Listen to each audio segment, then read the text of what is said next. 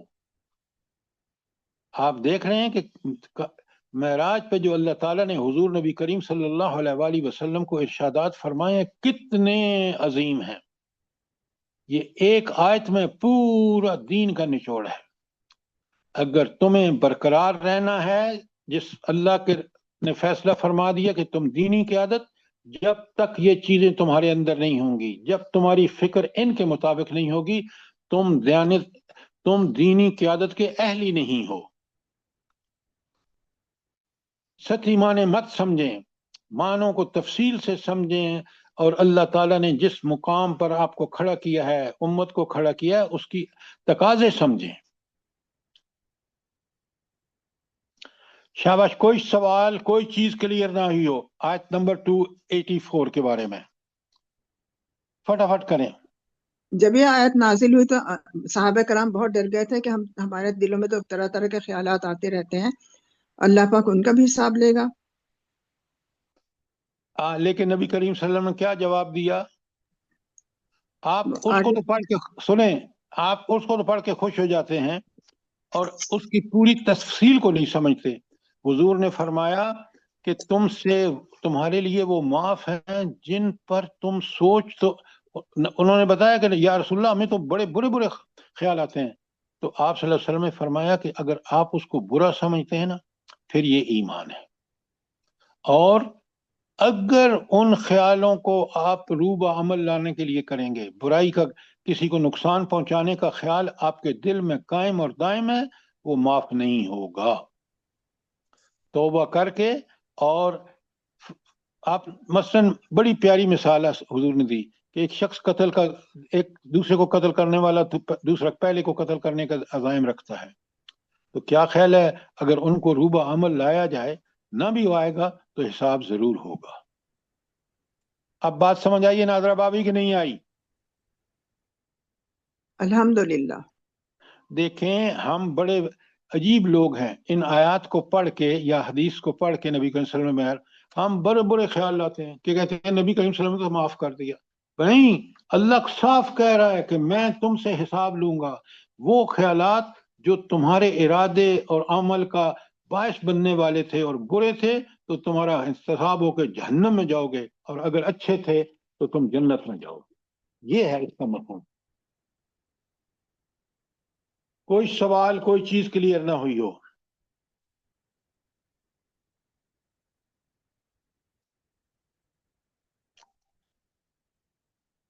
اب سنیں ذرا اس حدیث کو جو آپ بیان فرما رہی تھیں کہ جب یہ آیت آئی نا کہ وَإِن تُبْدُوا مَا فِي أَنفُسِكُمْ أَوْ تُخْفُوهُ يُحَاسِبْكُم بِهِ اللَّهُ، تو پاکیزہ صفت صحابہ انتہائی خوفزدہ کر دیا کہ اوہ ہمیں تو انہوں نے نبی کریم صلی اللہ علیہ وسلم کی خدمت میں حاضر ہوئے اور بسد ادب عرض کیا کہ حضور دل میں تو ہر طرح کے وسوسے خیالات آتے ہیں، اور اس سے بیشتر ایسے بھی ہوتے ہیں جنہیں روکنے میں آدمی قادر نہیں.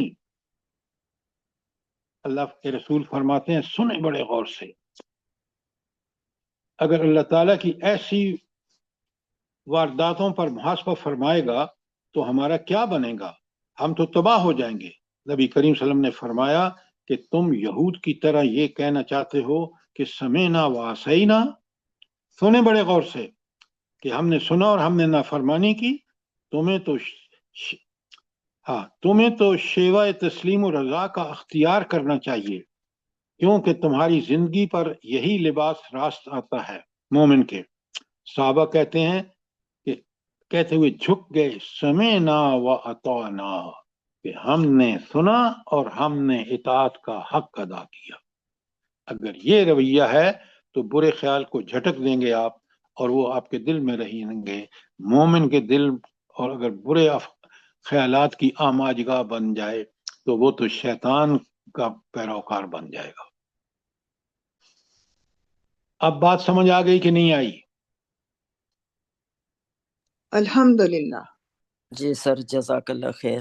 اچھا، ایک اور چیز ذرا نوٹ فرمائیں، کبھی غور کیا کریں. قرآن اس لیے کہتا ہے کہ